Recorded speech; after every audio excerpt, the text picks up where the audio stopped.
Orina.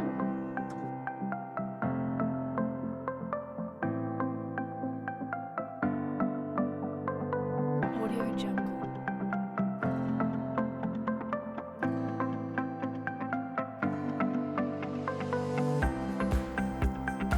Audio Jungle.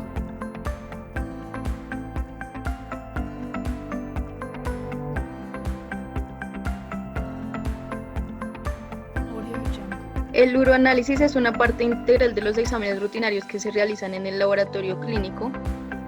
Su utilidad en la obtención de importante información como lo es el diagnóstico de enfermedades de los riñones y el tracto urinario, el hígado, desórdenes metabólicos, así como el monitoreo de la efectividad en el tratamiento de problemas crónicos y en la investigación de condiciones asintomáticas, son capacidades y características que le dan un valor incalculable en el cuidado de la salud.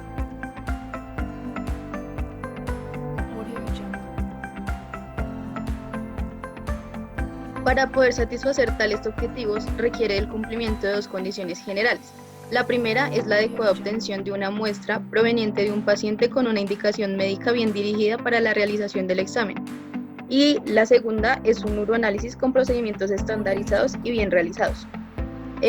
Las indicaciones para la realización del uroanálisis son sospecha o seguimiento de síntomas que sugieran infección del tracto urinario, sospecha o seguimiento de enfermedad renal no infecciosa primaria o secundaria enfermedad crónica, sospecha o seguimiento postrenal no infecciosa, detección de glucosuria, seguimiento de pacientes con diabetes, detección o seguimiento de estados metabólicos como lo es vómito o diarrea, acidosis alcalosis, cetosis o litiasis.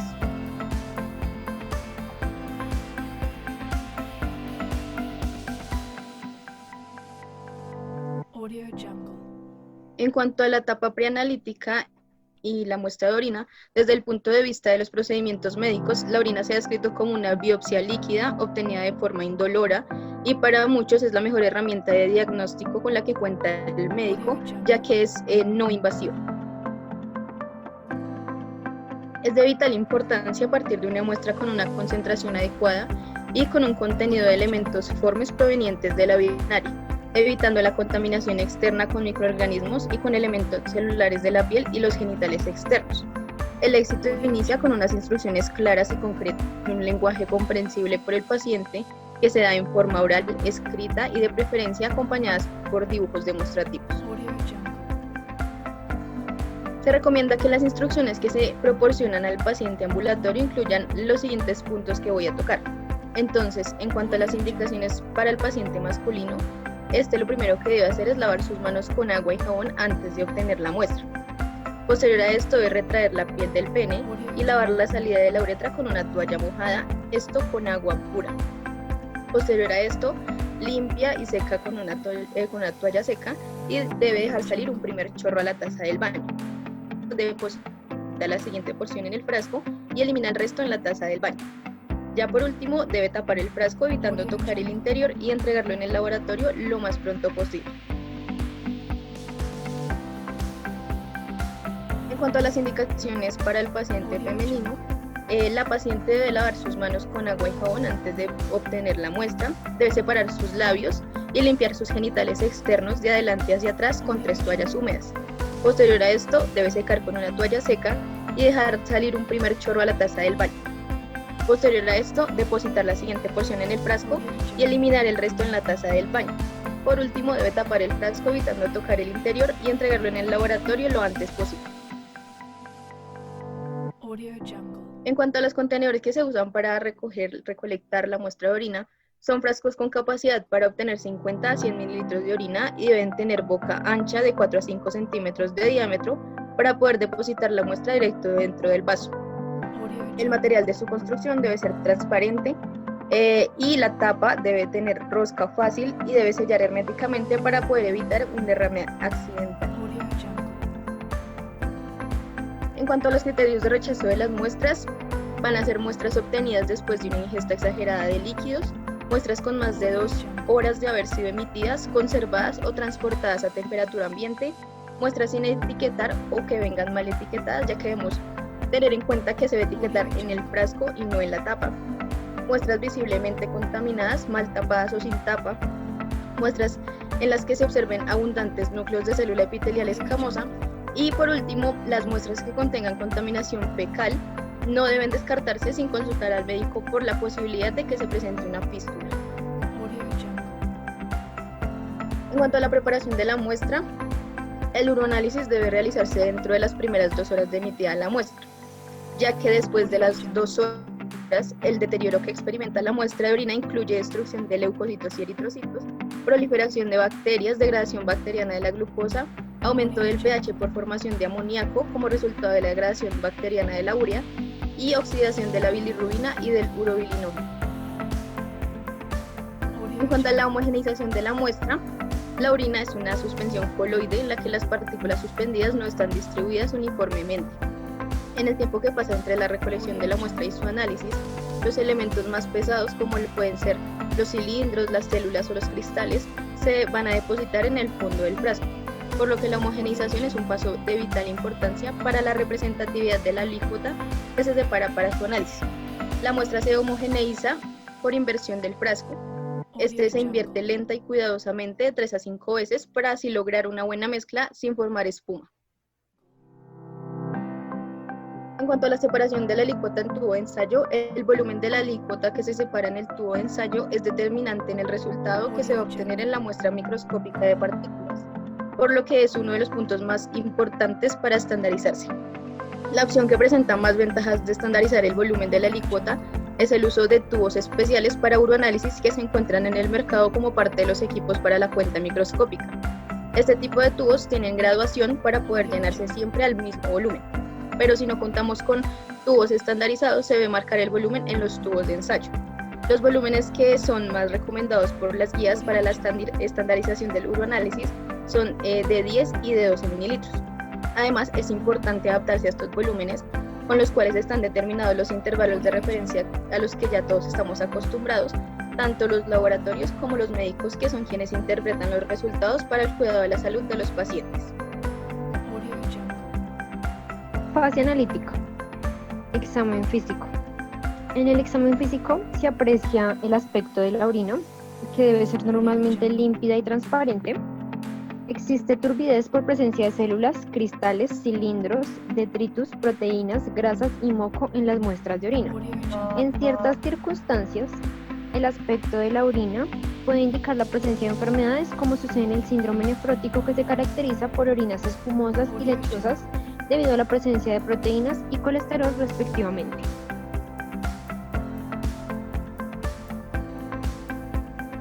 En cuanto al color,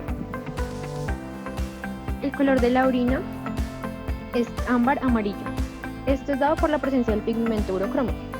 De acuerdo al grado de concentración de la orina, el color amarillo va desde claro hasta oscuro. En ocasiones, el color de la orina es sui generis, de acuerdo al estado fisiológico. En deshidratación, por mayor concentración de la orina, esta es más oscura con respecto al color claro que se presenta en la sobrehidratación. A continuación, les describiré algunos colores en la orina con sus posibles diagnósticos. Cuando la orina es de color rojo, Audio Jungle. se puede estar frente a una hematuria no glomerular. También puede ser una hemoglobinuria, una mioglobinuria, y también puede darse por el uso de rifampicina o por infecciones por bacterias como Serratia marcescens. Cuando la orina es de color café oscuro, puede ser melanuria, hemorragia antigua o hematuria glomerular. Cuando la orina tiene un color amarillo verdoso, puede ser causada por un síndrome ictérico o por hepatitis. Cuando la orina es de color verde azulado, puede ser causada por infecciones por Pseudomonas aeruginosa. Cuando la orina es de color blanco lechoso, es causada por el síndrome nefrótico, y cuando la orina es de color vino tinto, puede estar dada por porfiria. El olor de la orina es débilmente aromatizado debido a la presencia de ácidos orgánicos volátiles y amoniacales por descomposición de la urea. Sus características varían según la dieta, la patología presente y la concentración de solutos. Algunas enfermedades pueden presentar un olor característico, como les describo a continuación. La diabetes mellitus. Las personas con esta patología pueden presentar una orina con aroma a fruta dulce. Las personas con leucinosis pueden presentar una orina con aroma a azúcar quemado. Las personas con fenilcetonuria pueden presentar una orina con aroma a ratón. Las personas con hipermetionemia pueden presentar una orina con aroma a pescado y las personas con aciduria por ácido butírico o hexanoico pueden presentar un aroma en su orina similar al sudor de los pies. Audio Jungle. En cuanto al examen químico, este se realiza con tiras reactivas y genera resultados que se obtienen en segundos. Estos, al tener contacto con las sustancias de la orina, producen reacciones químicas que son reflejadas en cambio en el color. En cuanto al pH, el pH urinario varía de 4.5 a 8. Normalmente, pues la orina es ligeramente ácida, oscilando su valor entre 5 a 6,5. Este parámetro varía de acuerdo al equilibrio ácido-base sanguíneo, a la función renal, entre otros. Se habla de alteraciones en la orina cuando el pH es mayor a 6.5, que se considera alcalina, y sucede en dietas vegetarianas, alcalosis respiratoria y en aquellos casos donde la urea se convierte en amoníaco debido a la presencia de bacterias. Cuando se habla de una orina ácida es que el pH es menor a 6 y este se da por dietas hiperproteicas, cetoacidosis diabética, infecciones por Escherichia coli, fiebre, entre otras. En cuanto a la densidad urinaria, esta es una prueba de concentración y de dilución del riñón y va a reflejar el peso de los solutos en la orina. Estos van a ser medidos a través del urinómetro o por la tira reactiva. Cualquier alteración que se presente en la densidad urinaria va a estar asociada a daños en la función de la concentración del túbulo renal. El valor de referencia va a variar durante todo el día y va a oscilar entre 1003 a 1030 gramos sobre litro. Esta va a ser mayor a 1020 en la mañana debido a la restricción de los líquidos. En cuanto a los recién nacidos y los lactantes, pueden tener una densidad urinaria de 1005 y 1010 gramos sobre litro, y los niños mayores van a tener una densidad de 1010 a 1025 gramos sobre litro. En cuanto a los nitritos, su valor en la orina debe ser 0, y pues este es un método indirecto para determinar la presencia de bacterias en la orina. La mayoría de las enterobacterias, como lo son la Escherichia coli, pues tienen la particularidad de reducir los nitratos a los nitritos, para lo cual nos va a dar un indicio de que la persona está sufriendo una infección bacteriana. Audio Jungle. En cuanto a los leucocitos, este también debe ser negativo, y pues la prueba de la esterasa leucocitaria se considera una medida indirecta para indicar la presencia en la orina de glóbulos blancos, principalmente granulocitos, neutrófilos y eosinófilos. En cuanto a las proteínas, estas normalmente no se deben reportar en la orina, ya que su valor debe ser menor a 4 miligramos sobre metro cuadrado sobre hora. La tira reactiva tiene una sensibilidad y especificidad del 99% para detectar albuminuria, pero no es tan específica para detectar globulinas, glucoproteínas, ribonucleasas y mucoproteínas. En la deshidratación, la fiebre, la exposición prolongada al frío y la realización de ejercicios puede generar tasas de proteínas en la orina. Esta se va a considerar como una proteinuria transitoria. En estos casos, pues se remite en pocos días y no es patológica. Cuando la proteinuria es persistente, esta ya es señal de alerta para el médico, ya que puede significar un probable daño a nivel glomerular o tubular. Audio Jungle. En cuanto a la glucosa, pues esto se detecta a través de la reacción de la glucosa oxidasa-peroxidasa. La lectura de la glucosuria debe ser 0, debido a que la glucosa filtrada pues es reabsorbida casi en su totalidad en el túbulo contorneado. Aparece una glucosuria cuando ya la persona está sufriendo diabetes mellitus o otra enfermedad que dé una glicemia superior al 180 miligramos sobre decilitro, o cuando pues hay un daño en el túbulo proximal renal. En cuanto a las cetonas, la lectura también debe ser 0, y la presencia de cetonuria debe estar relacionada con las alteraciones en el metabolismo de los ácidos grasos y de los carbohidratos.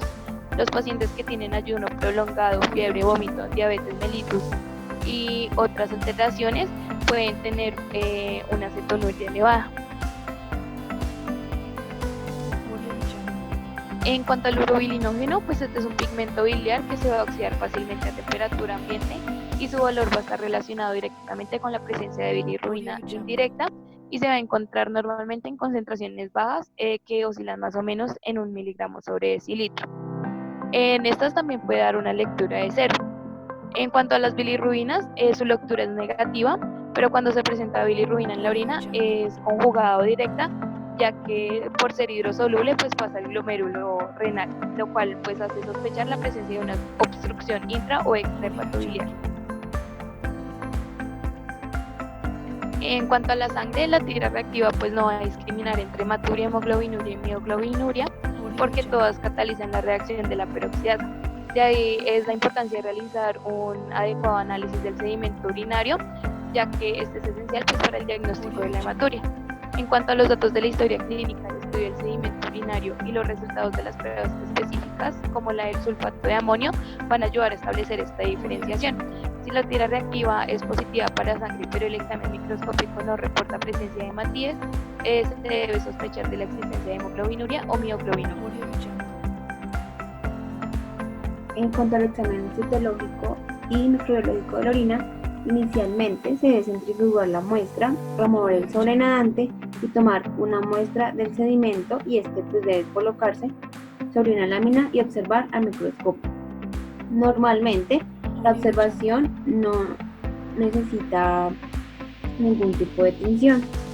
Dentro de los posibles hallazgos podemos encontrar la presencia de glóbulos rojos, los cuales deben cuantificarse por campo, al igual que el resto de las células que podremos encontrar.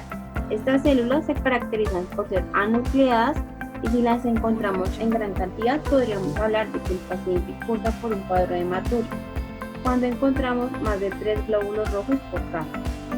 Pero también la forma de dichos glóbulos rojos nos puede indicar ciertas enfermedades, es decir, si encontramos los glóbulos rojos dimorfos nos puede indicar que hay una enfermedad a nivel glomerular. Si se encuentran glóbulos blancos en la orina, principalmente puede indicar una infección de vías urinarias, nefritis o cistitis. Se le denomina piuria o leucocituria al encontrar más de 5 leucocitos por campo.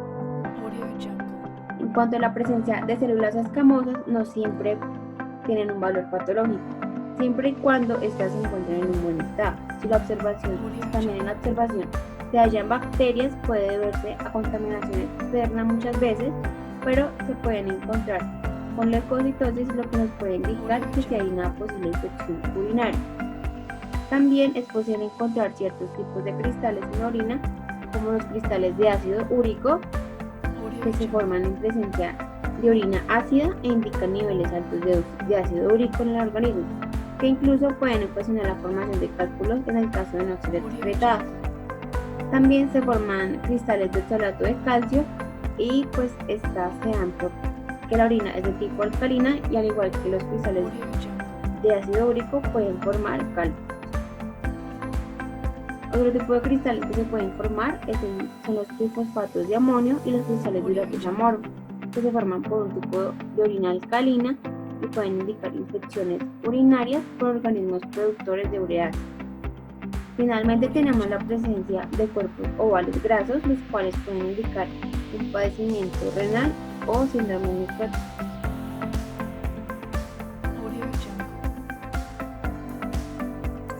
Bueno, ahora bien, vamos a hablar un poco de cómo se procesan estas muestras. Inicialmente, cuando la muestra llega al laboratorio, es importante verificar que la muestra cumpla con las indicaciones dadas al paciente, que el contenedor en el que vengan las muestras cumpla las condiciones anteriormente explicadas, y posteriormente a esto, ya cuando se ha hecho todo el chequeo de la muestra, se procede a hacer las pruebas requeridas por el médico. Acá es importante mencionar que si las muestras no se van a usar en el momento, es importante mantenerlas a temperatura entre 2 y 5 grados centígrados, y que cuando se van a procesar, la temperatura de las muestras deben estar entre 18 y 25 grados centígrados o a temperatura ambiente. Entonces ahora es importante hablar sobre el procesamiento de los métodos microscópicos, en los cuales vamos a evaluar la muestra tomando 10 mililitros de orina y centrifugándola por 7 minutos a 2000 revoluciones por minuto. Posteriormente a esto, se va a tomar con una pipeta Pasteur o una pipeta convencional, el sedimento o la forma que se encuentra en la parte inferior del tubo. Ya con este sedimento se procede a aplicar una gota en una lámina por objetos y se cubre con una laminilla. Después de esto se pasa al microscopio y se observa a 10 y 40x. De aquí es importante mencionar que al médico se le deben reportar las estructuras más predominantes en la muestra, ya que estas pueden ayudar al diagnóstico, a un buen diagnóstico en el paciente.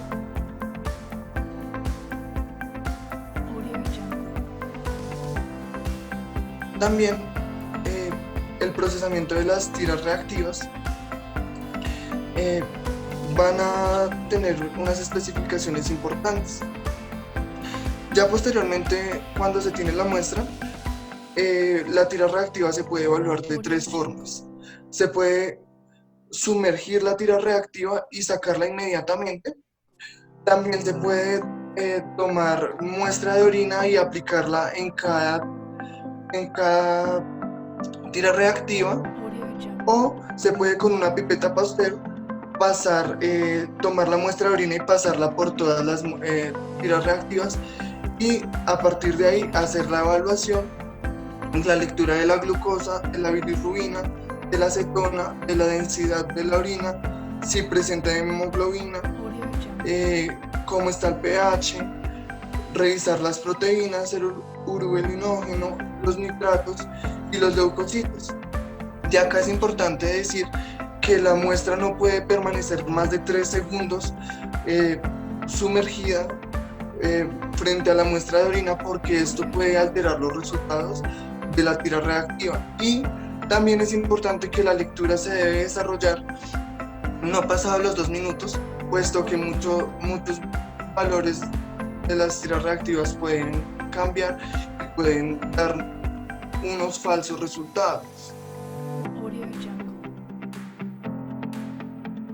También se puede desarrollar por un procesamiento con métodos enzimáticos, en los cuales se va a revisar principalmente por cinética enzimática o por método de punto final, en lo cual los dos se diferencian en que uno nos va a permitir medir las diferentes absorbancias entre dos puntos durante un tiempo, y el de punto final solamente nos va a hacer una medición de la cantidad total del analito que hay en la muestra. De acá que es importante,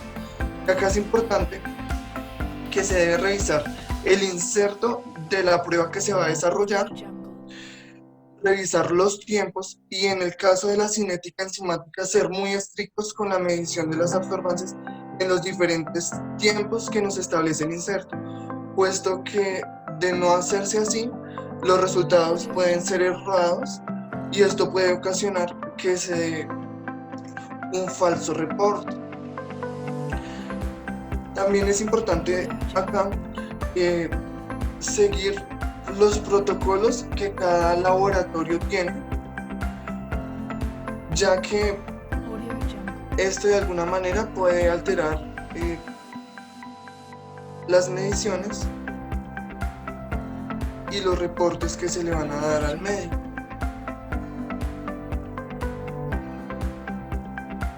Bueno, ahora vamos a hablar un poco sobre la interpretación de los resultados. Cuando nosotros estamos frente a una infección bacteriana, lo primero que se debe hacer es analizar el sedimento urinario, en el cual podemos observar bacterias o leucocitos en el sedimento. Posteriormente a esto se debe hacer un urocultivo, en el cual se van a observar el crecimiento de los diferentes patógenos. Posteriormente a esto se debe hacer un cultivo microbiológico en un agar selectivo, tanto puede ser para gram negativos como para gram positivos. Y posteriormente a esto también es muy importante hacer la prueba de tiras reactivas, donde podemos observar que el pH de las muestras de orina pueden disminuir hasta un pH de 4.5 en infecciones graves. lo cual es una alarma que nos va a indicar la presencia de una infección bacteriana. Los nitritos en la orina también van a aumentar, las bilirruinas igualmente, y los leucocitos van a estar presentes sí o sí en el sedimento urinario. Ahora bien, cuando es una infección por hongos, lo que se va a observar en el sedimento urinario posiblemente van a ser levaduras u otro tipo de hongos. Ya con esto, que es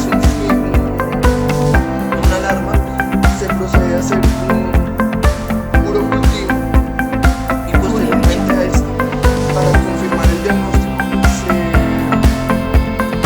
se siembra en un agar selectivo para hongos, puede ser un saborado o un agar dextrosa, en el cual vamos a observar el crecimiento de este microorganismo y de esta manera podemos aportarle al médico para que él haga un buen tratamiento frente a esta patología. El pH en la orina también se va a disminuir, los nitratos se van a aumentar, las bilirruinas se van a aumentar y los leucocitos en orina también se pueden observar.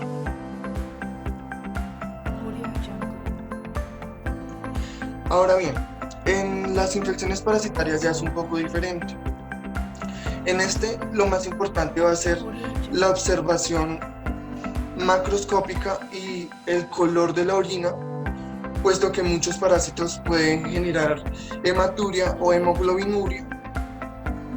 Posteriormente a esto, se va a hacer una observación del sedimento urinario, donde en ocasiones se puede observar el parásito en este sedimento, y si no, es importante hacer las pruebas bioquímicas, donde se va a observar un aumento en leucocitos, en bilirruina, el pH va a disminuir, y lo más característico es que se van a poder observar células epiteliales dentro del sedimento, que junto con el análisis bioquímico y la observación del sedimento nos van a ayudar a reportarle al médico de una manera eficiente para que él pueda hacer el tratamiento frente a la parasitosis o a la patología que el paciente presenta.